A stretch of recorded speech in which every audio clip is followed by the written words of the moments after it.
So we will get started. We'll finish up this chapter today. There's not a whole lot left.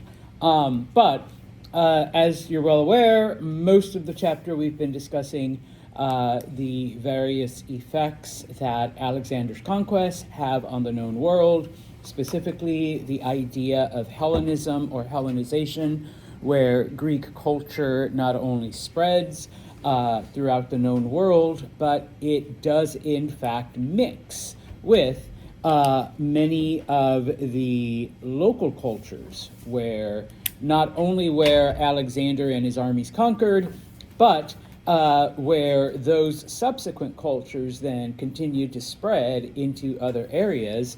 And as we see in the case of India, areas that Alexander, only briefly encountered, even those areas, felt the effect of Hellenization. And then as we see in places like Rome, where Alexander never even imagined going, we also get those changes. Now, the last thing that is, I suppose, indirectly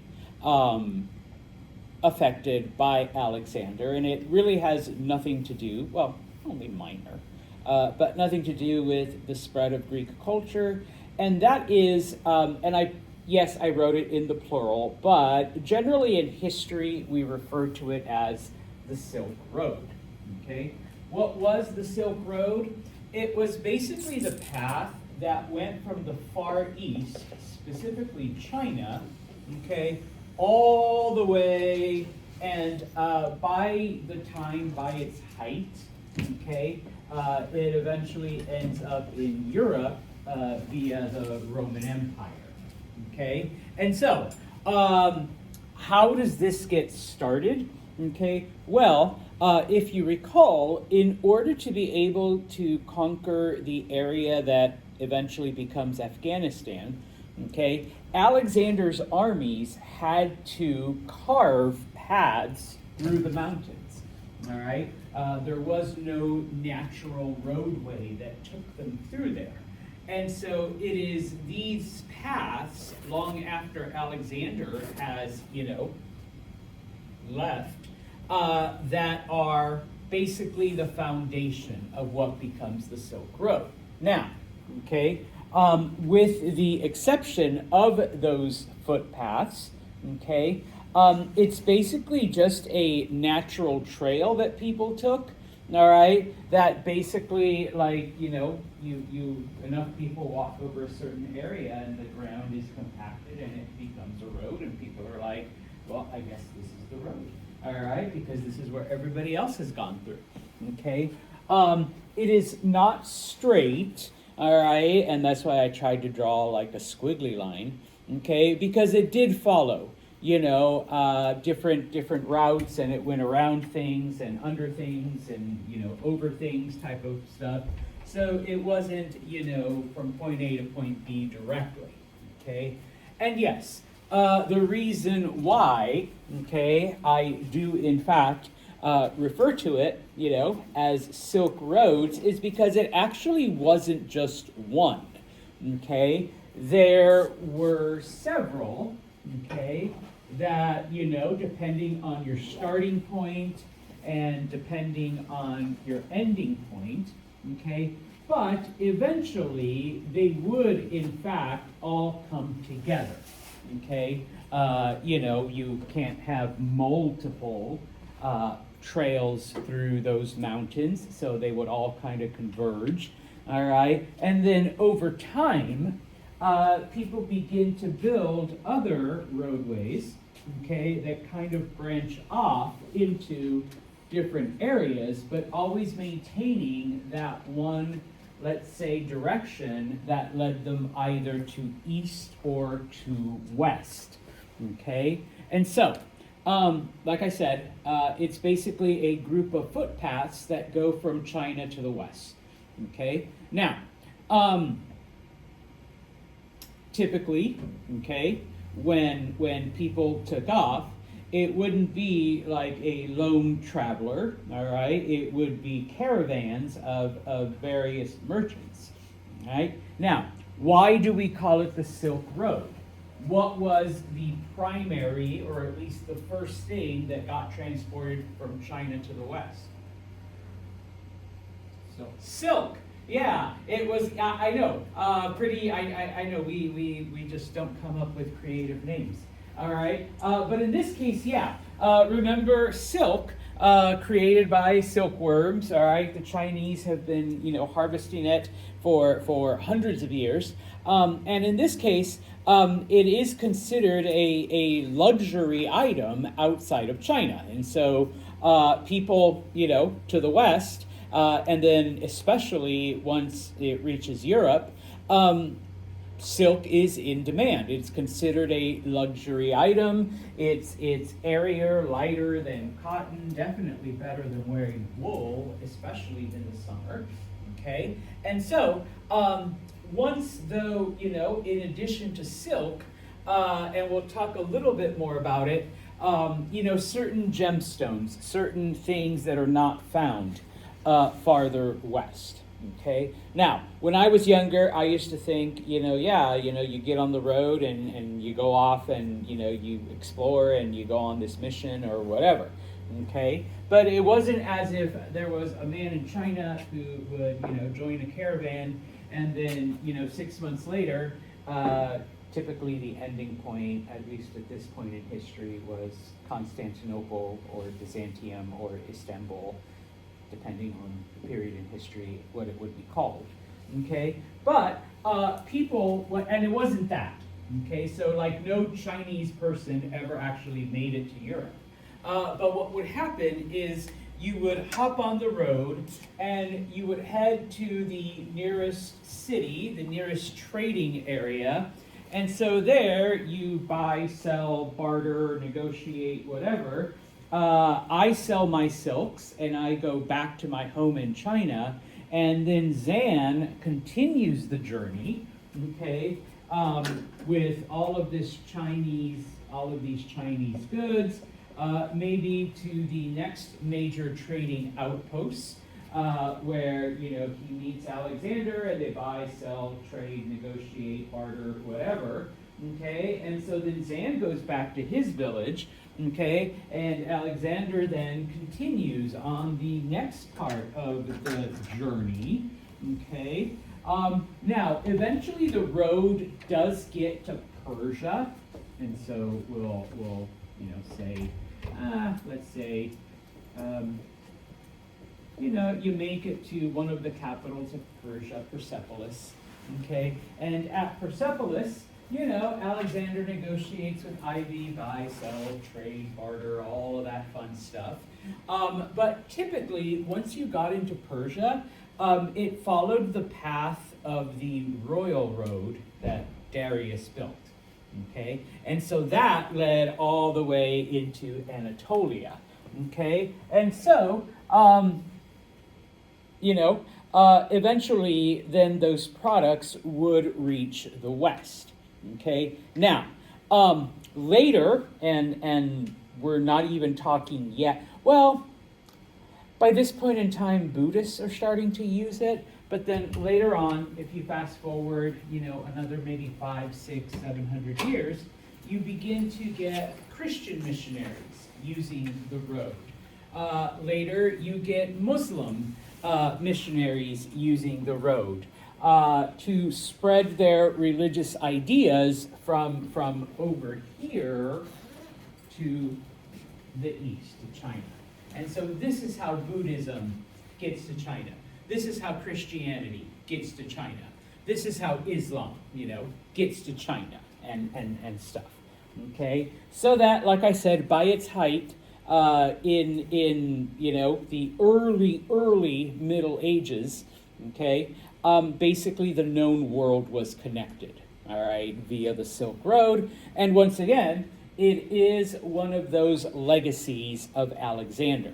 Okay, now this map is in your text, and hopefully, it begins to make sense why I would use the plural, because once again, there is no, in some parts there is a singular road, but then, you get various routes depending on, where you want to go through, what's safer, the type of things that you want to buy, sell, trade.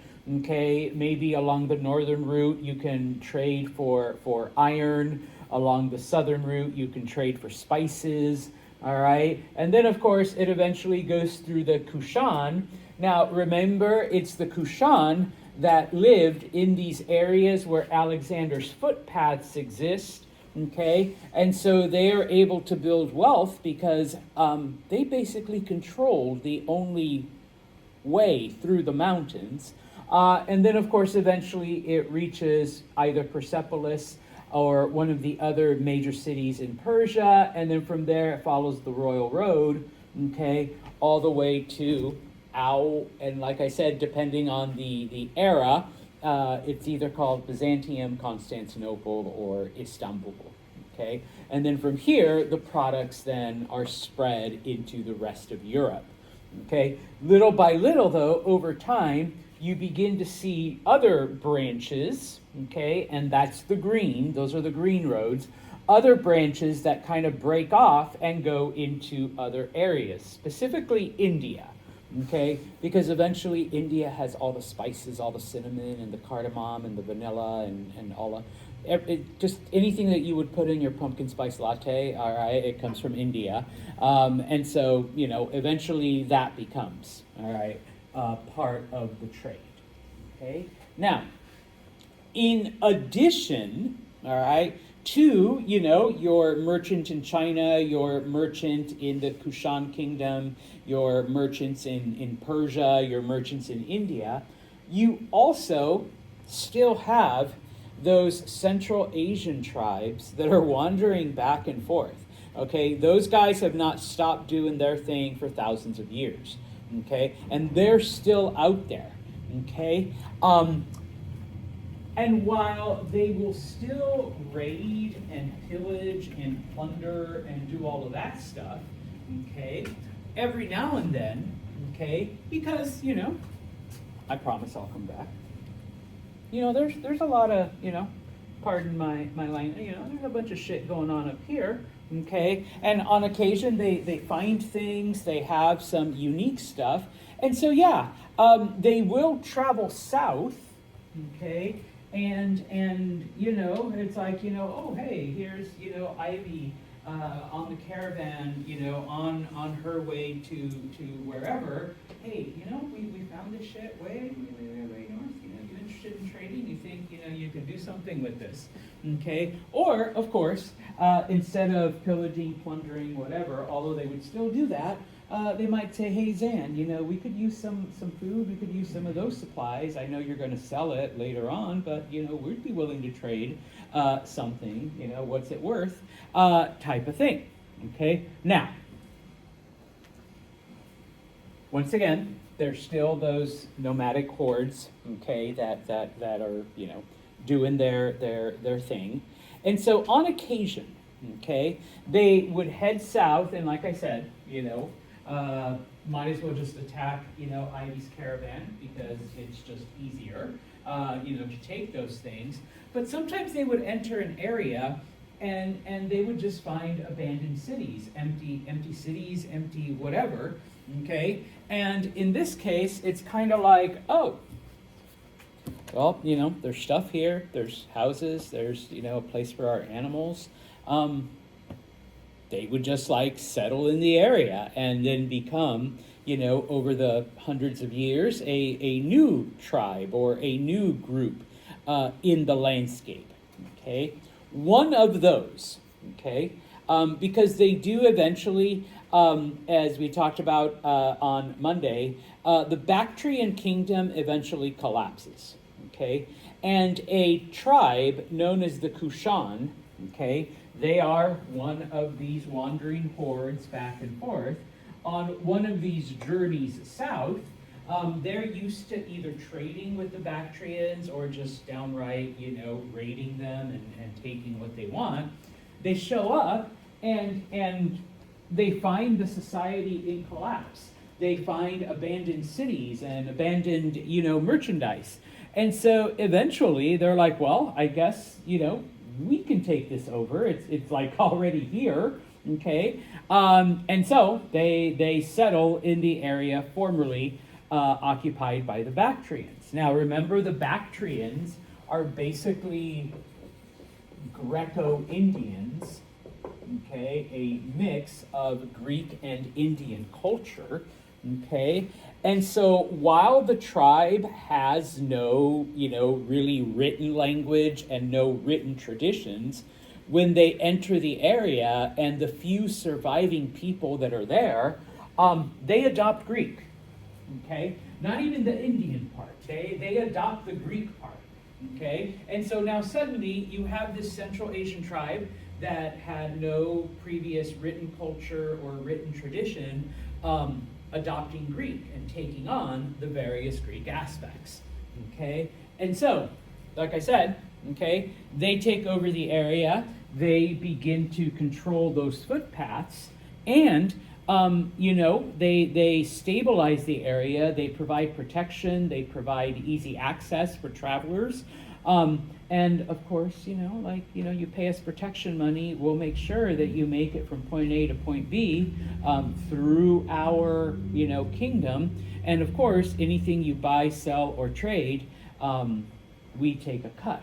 All right. So, over the hundreds of years, the Kushan become this illiterate, wandering horde into a, stabilizing influence and, Greekified Asian society, okay? Now, the part that they do adopt from India is, of course, Buddhism, okay? So the tribe does, in fact, convert to Buddhism, and from there, okay, using the money that they have earned from controlling trade in this part of Asia, okay, they actually begin to donate and help. And they're the ones that build the stupas, the big temples, all right? And under their guidance, it's like, oh, you can't have a temple without shit in it. So, this was the Buddha's marker, and these were the Buddha's glasses, and, this was the Buddha's chair.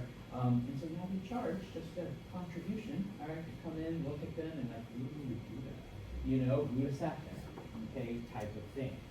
Okay, so yeah, they actually help Buddhism spread. Okay, finally, I think, yes, okay, or getting close to finally,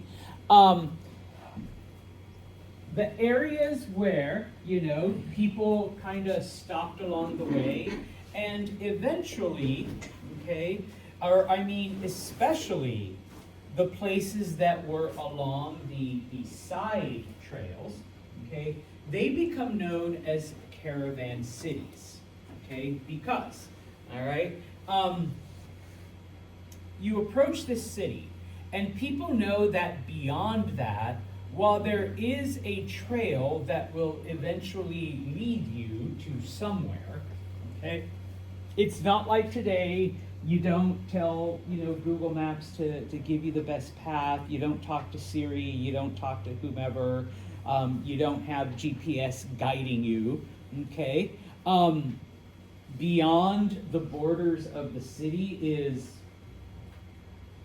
we don't know, all right? And so many of these cities now become the place where, number one, okay, before you journey into the unknown, you stock up on supplies, food, water, whatever, okay? Number two, of course, if you're going to sell and to trade, you make sure that you have all of your merchandise, okay, that you are going to take and, buy, sell, trade, and whatever, you're gonna bring it back, okay?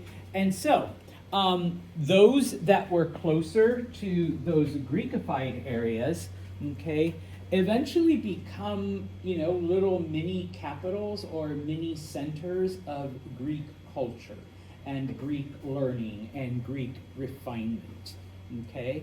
And so, just two of them, all right, the city of Petra which was near the Sinai, before you ventured into what today would be Saudi Arabia, into the desert, into nothingness, okay, that was the last bastion of quote-unquote civilization, okay? There were spices. There were a lot of spices there, okay? And that's basically what it was known for. And so you would wander into the desert, you would trade with the nomadic people for spices or whatever, and you would bring them back to Petra, okay? And of course, if you were, more than likely, if you were part, and let me kind of like, that would be Petra. If you were Greek, well, you can say your last prayers there before you wander off into nowhere. Have Apollo guide you. Maybe you wanted to catch one last show, one last theater before you wandered off to, who knows if you're going to see another play anytime soon, okay?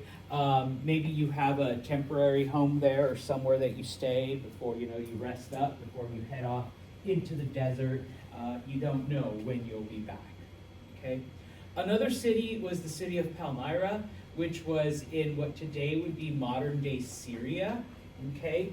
This was kind of along one of the, little small roads that broke off of the main Silk Road, okay? And so because of that, Palmyra was a center for silks. You wanted silks, and you lived in that area, then you would go to the city of Palmyra, okay?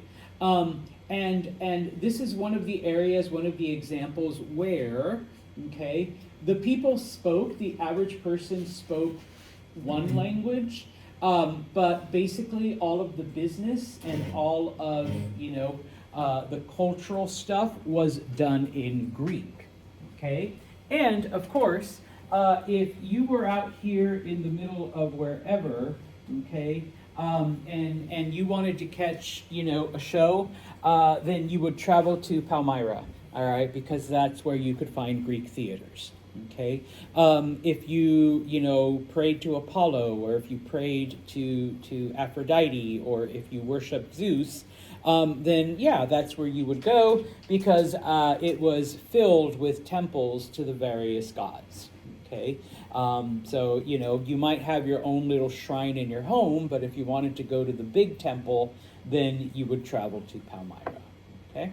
So, the idea of those caravan cities. And so once again, okay, we begin to see that the known world becomes connected through the Silk Road and through trade, okay? Now, but Mr. Santos, why are there lines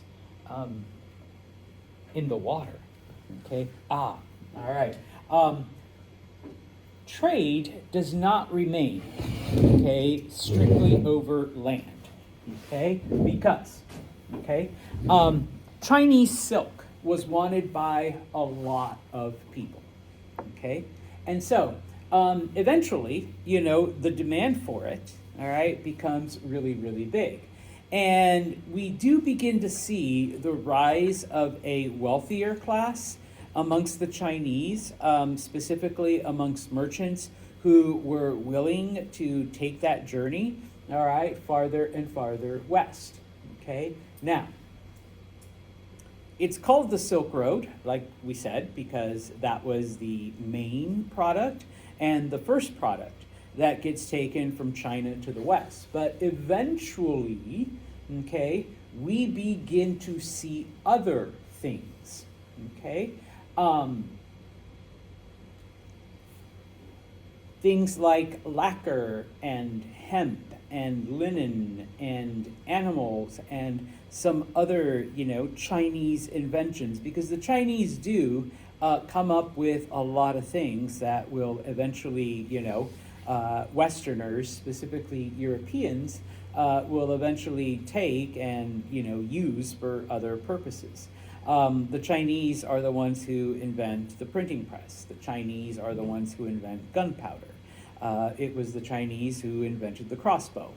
Okay, so these things then become a part of what eventually, gets shipped west as well. And of course, animals, okay, because they do have certain animals in China that don't exist farther west, okay. One minor example is the chicken. Chickens are from Asia, and but now we're starting to see them go farther and farther west, and so chicken becomes a staple of other diets as well. All right, now because of this, okay, we begin to see the rise of a class of people who don't actually grow anything, who don't actually produce things, but they make their money, and I put the term customs houses in parentheses, because basically their job is arranging meetings, okay, between, merchant A and merchant B. And so, merchant A has silk and iron and flint. Merchant B is bringing, spices and gems. Hey, you know what? You can trade those things with each other. You're looking for silk, you're looking for spices. Well, guess what? Okay. And of course, the person who arranges this takes a very small cut. All right, a finder's fee or a share of the profits or some kind of compensation for bringing people together. Okay. Now, typically, okay, Chinese merchant would only go so far and get the things that he needed and then go back. All right, then second merchant, only went so far and got things that they needed and eventually went back. Okay, and somewhere along the way, we have a merchant that's like, no, I'll only take silver, I'll only take gold. Like I don't need your stuff. Okay, but over time, of course, okay, we do begin to see interest in the stuff that is produced over here. Mostly, though, the stuff that comes from India, okay, because once again, they have the cinnamon, they have the cardamom, they have the vanilla, they have all of those things that makes, food taste yummy, okay? And so archaeologists, once again, the curiosity when they find Greek products, buried with Chinese noblemen, okay? Or of course, mentions of spices that have no business existing in China, at least not yet. Okay. Now, as I mentioned, over time, goods and silks and gems and lacquer and all of that other stuff, okay, it isn't the only thing that begins to travel along the road. Okay. The first, if I could use the term missionaries, all right, are in fact Buddhist monks. Okay. They begin to travel along the road, along the Silk Road, whichever path they choose, and they begin to, wander in amongst merchants and begin to share their message. Okay, remember by now, okay, we have already seen the rise of Mahayana Buddhism. Okay, this is Buddhism that has basically been adapted for foreigners. All right. Oh, you don't believe in birth and reincarnation and all of that other stuff? Well, then guess what? There are other ways to achieve nirvana. There are other ways to purify your soul. There are other reasons to purify your soul that don't include going to nirvana. Okay, and so we begin to see then, and it is under the Kushan that we first get Buddhism going into China and into other parts of Asia. Okay, remember the Kushan convert to Buddhism. Do I have a map handy? Yes, promise I'll come back. The Kushan convert to Buddhism. They are able to conquer a lot of what used to be the Bactrian Empire and, of course, part of the Mauryan Empire. And because they control most of the trade through Central Asia, they get pretty rich and they start contributing money to Buddhist monks and Buddhist missionaries.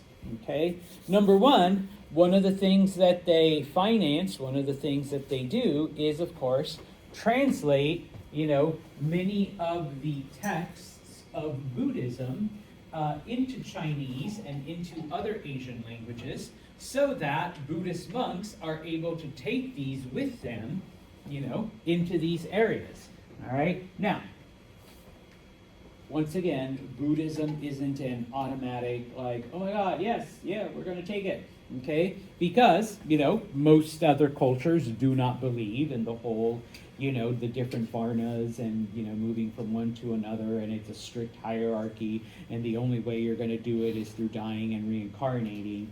Okay? So obviously the message has to be adapted. And even with the Greekified version, with Mahayana Buddhism, it still has to be adapted, so that, the Chinese accept it, so that it kind of coincides with their cultural beliefs. So it does take a while, all right? But the fact that monks are able to travel to China, monks are able to present, all right, Buddhist materials to the people in their own language is pretty big.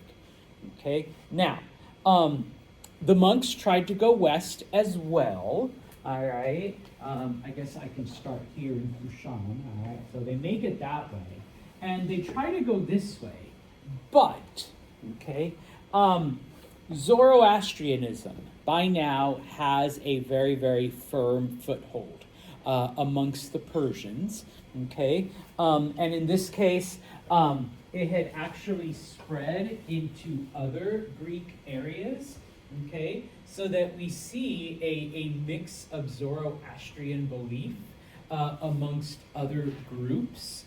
And sometimes people ask me, it's like, so, Mr. Santos, Zoroastrian priests were known as magi. But then, like, if you hear the Christmas story, it's magi that came to visit the baby Jesus. Well, where do you think all of that comes from? Okay, because Zoroastrianism does indeed have an effect on other areas. Okay, you do see a mixing of these things. Okay, especially when it comes to the fact that all of this was written down in Greek. Okay, yeah, I know, the whole baby Jesus story, all of that was written in Greek. Okay, Zoroastrianism has adopted Greek. Okay, so yeah, it all tends to mix together.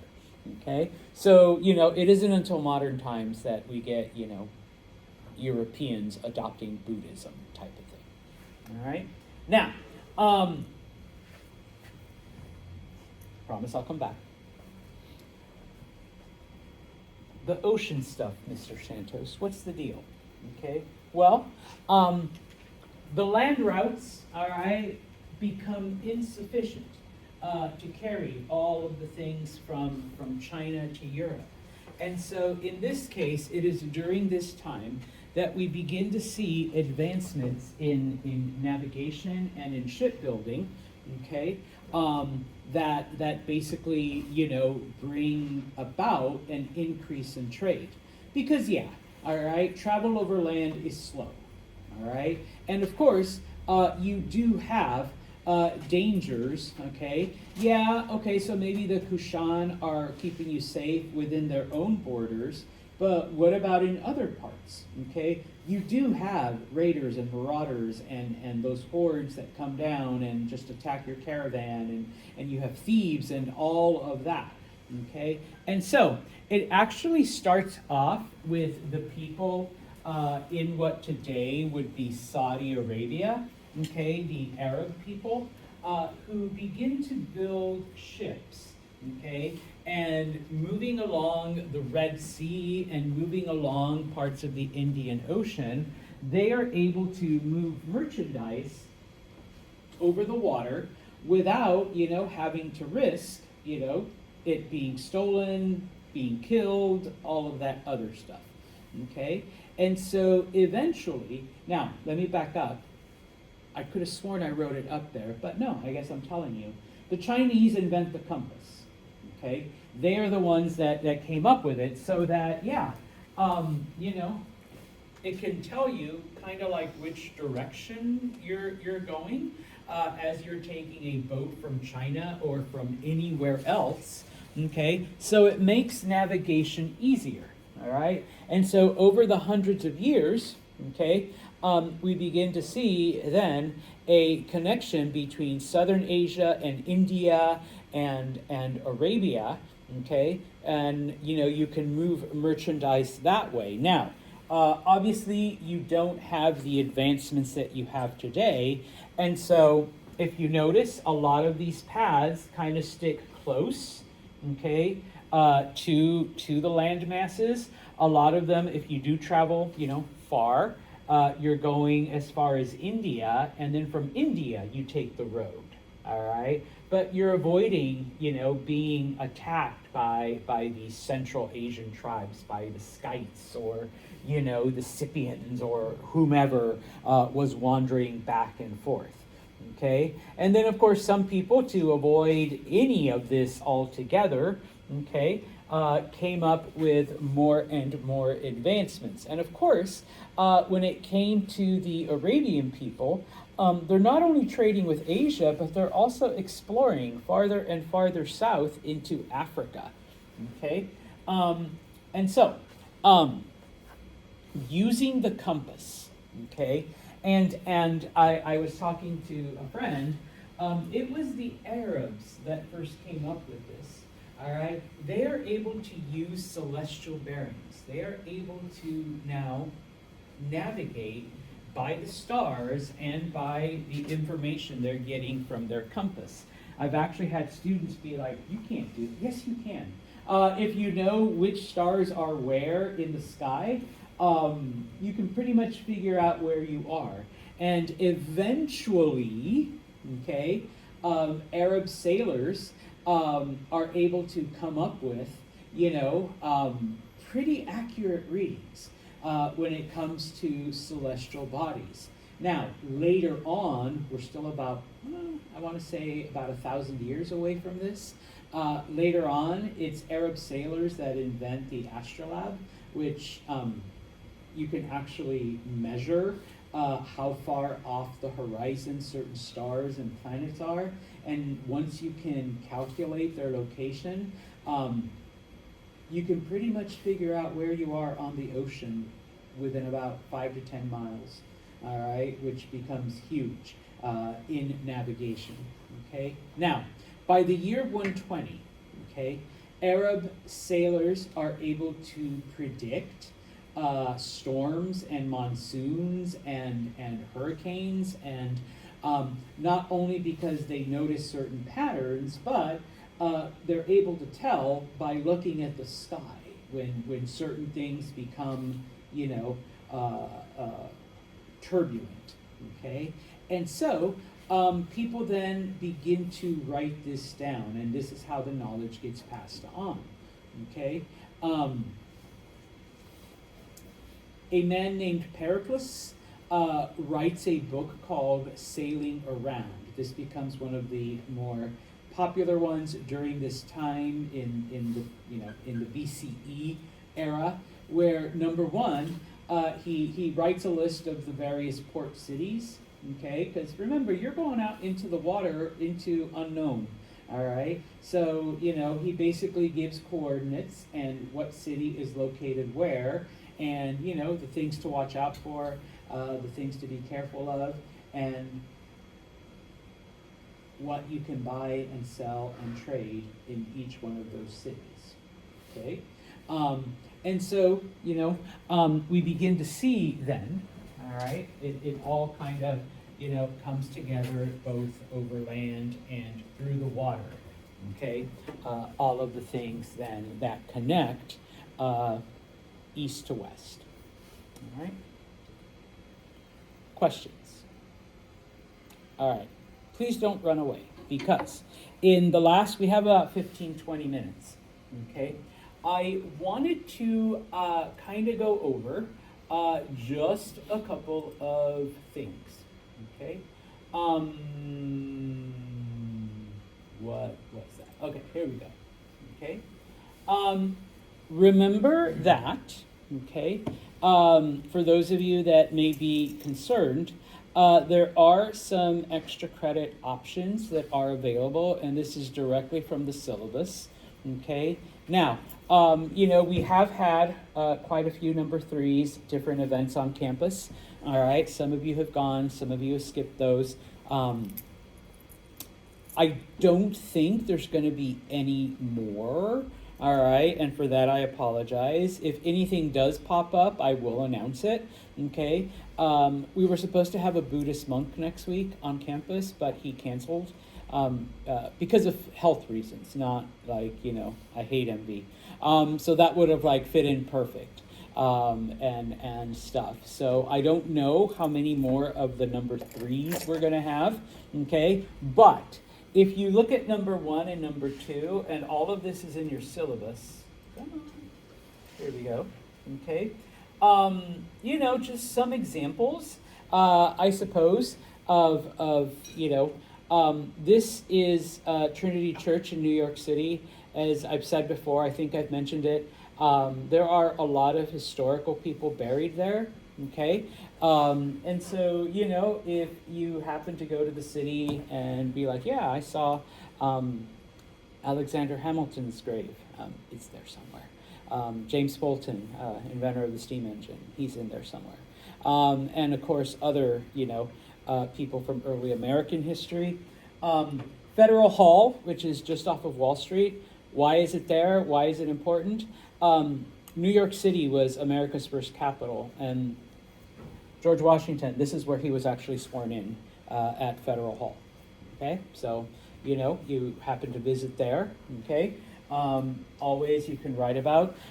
This is Boston. There is a thing called the Freedom Trail where you follow the red line, and it basically goes through all of the historical monuments through the city of Boston. It starts off in Boston Common. And it ends at the Bunker Hill Memorial, which is one of the battles of the Revolutionary War. Okay, but as you go through, there's the State House, there's the first church that was established, there's the Old North Church, one if by land, two if by sea, Paul Revere, all of that fun stuff. Boston Massacre. You can find the building, the old State House where it happened. I think the USS Constitution is the oldest ship still afloat. Yeah. Okay. And I've been there. Okay. I took the tour. It's technically still an active warship, so it's like real sailors giving the tour. Okay. But it is an old wooden ship. All right. So.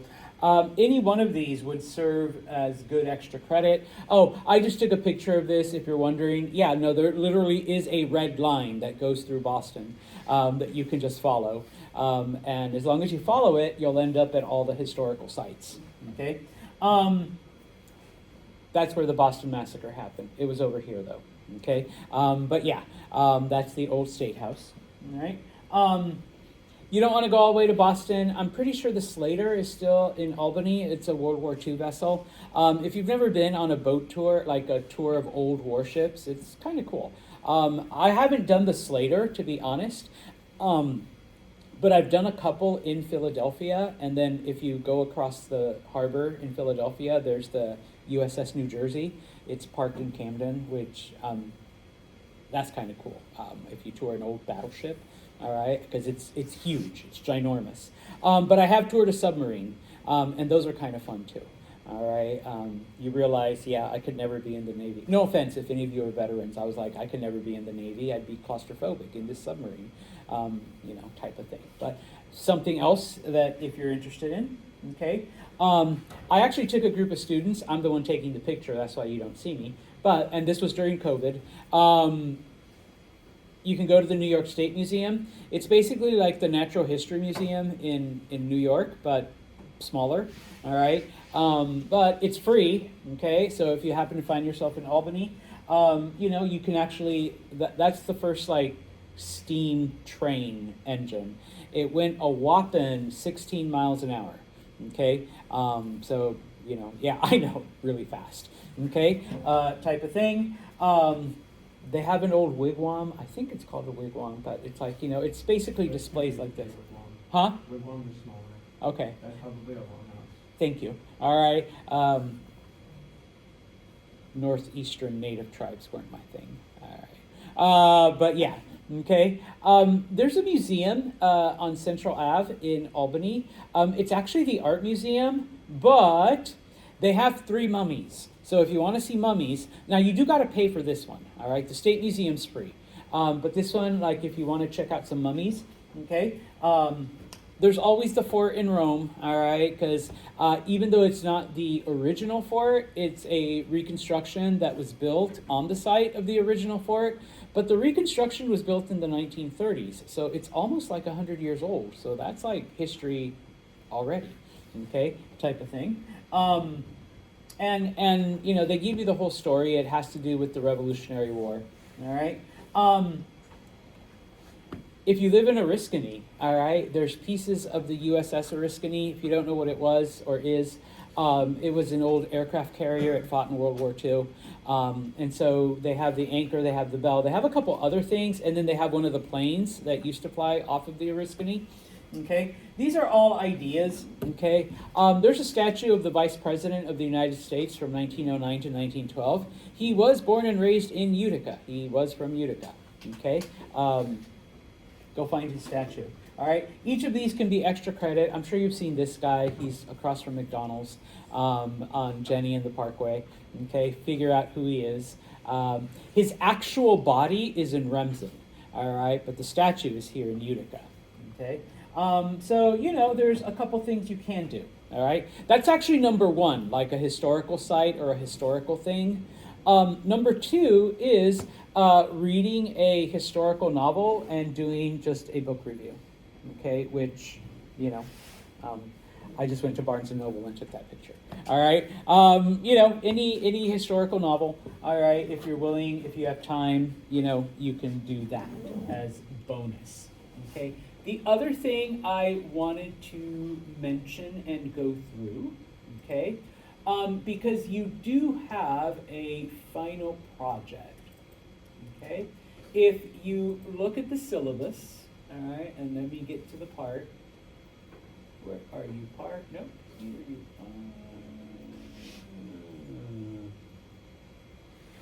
are. Okay, you have a couple of choices. Number 1, you can do a research paper. Okay, when it comes to the research paper, all right. Let me just do this real quick. Nope, I already lost it. I'm sorry. Here we go. Simple. When it comes to the research paper, sorry, I should have had this open sooner. Okay. Some ideas that other students have written before. Punic Wars. Those were the wars between Rome and Carthage, which we will talk about starting Friday. Okay, Alexander's Conquest, all right, some people have decided to do papers on that. Greek mythology, there's a couple of you I know that are interested in Greek mythology. One popular one, people love to look into the differences between Athens and Sparta. Okay, remember this is only 3 to 5 pages, so you're not really doing an in-depth thing, but you know, you can look at some of those differences. Is this 3 pages double or single space? Double spaced. Okay, good. Okay, now, 3 to 5 pages. I should have specified double spaced. I do prefer Times New Roman. It's just easier on my eyes because I'm old now. All right, and of course 12-point font. All right, don't try to get too sneaky on that. Or more than anything, don't use those cute ones, those bubbly ones, those whatever ones. I know Zan's into the I'm messing with you. You know, like the weird curly one. No, just keep it simple. Okay. Your other choice when it comes to so you can do a research paper, 3 to 5 pages, double spaced. Okay. Oh, I'm sorry. Okay. Minimum 2 sources. Okay. Your textbook does count. Okay. But minimum 2 sources. If you do, summarize or cut and paste, whatever, at the very least, use proper citations, and yes, you do need a works cited page. All right, students always ask, all right, if you are going to quote someone, okay? And I don't care if you use MLA or APA, all right, I'm good with both, as long as you keep it consistent, okay? I'm not asking for a lot when it comes to 2 sources, all right? It really, because it's only a 3 to 5 page paper, all right? If I was asking for 20 pages, then yeah, you would definitely need more than 2, okay? Now, your other option for a paper is a what if, okay, if you want to write some kind of alternate history, okay? So some of the ones that I've gotten for this class, like what if Persia won between the Greek city-state, what if, the Greek city-states had lost and the Persians had conquered them, okay? What if Rome never became an empire, okay? What if the Romans had never risen, okay? One of the most interesting ones that I've read, and this person was very creative, what if other hominins had also, it's just us Homo sapiens, okay? But what if you had a Neanderthal sitting right here in class? All right, or Trinity's already smiling, no, what if, sure. Or there'd be like an Australopithecine right here, okay? Maybe a Homo erectus here, basically doing one of these, sorry I'm late, Mr. Santos. All right, so what if, all right, some other hominins had also managed to survive, okay? Like I said, that one was one of the most interesting ones I've read. I'm like, where the fuck did you come up with this? All right, like type of thing. And of course, something that a lot of people wonder, what if Alexander the Great had never stopped his conquest? I had one student do that one. Okay, according to him, he would have conquered all of China and Siberia, and then like parts of California. And so, like today, it'd be like, California is part of the old Greek, empire type of thing. Yeah, I know. Like somehow he built boats and made it across the Pacific and just kept going. All right. Now, the only catch, of course, is it has to be within the realm of possibility. So Oliver cannot build a time machine, go back and, give Persia the secret. Like, hey, don't go to Thermopylae. No, you can't do that. All right. Or, Alexander here can't go to Alexander and say, here's an M16. All right. Nobody will be able to stop you. No. Okay. It has to be, like I said, within the realm of possibility. Okay. Once again, 3 to 5 pages. Times New Roman, 12-point font. All right, I'm not changing from that.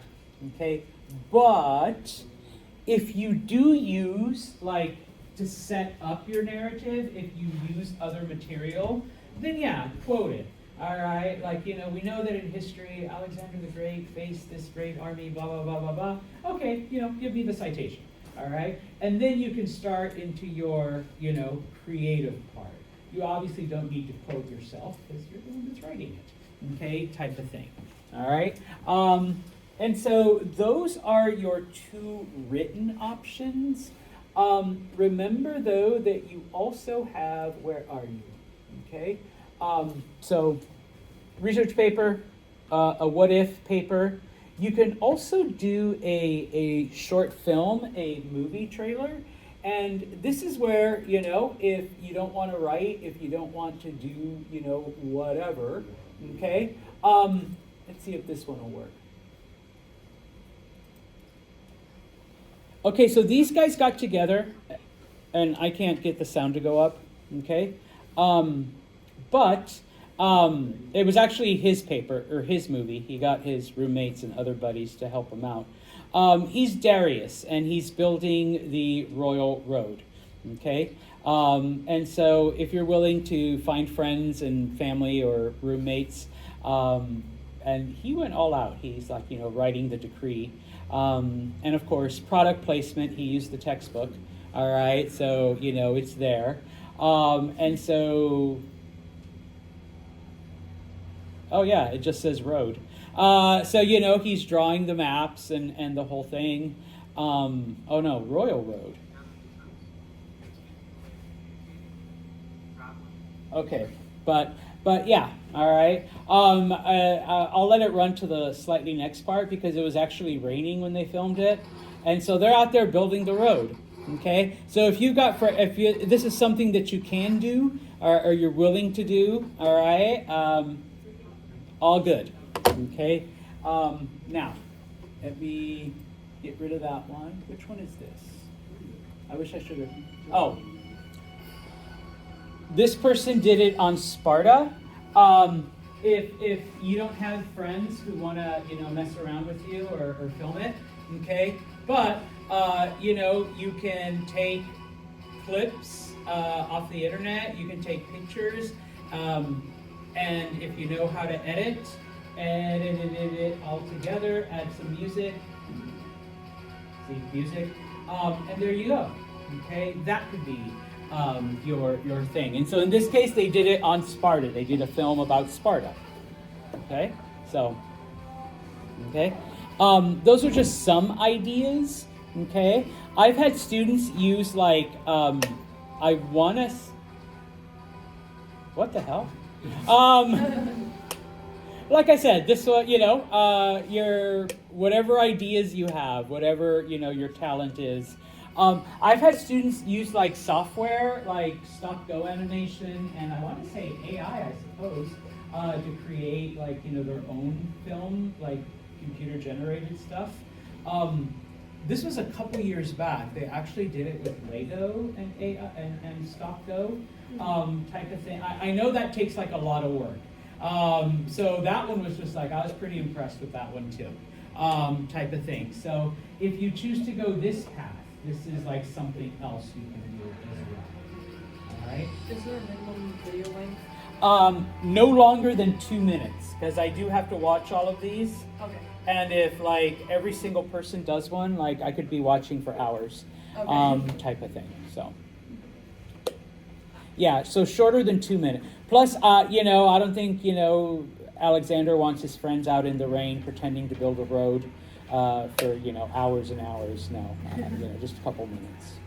And also, I realize that for like an hour of footage, like you might only have a little bit of usable stuff. Anyways, if you have any other questions, feel free to ask. But we literally only have a month left, so that's why I'm bringing this up now. What's up,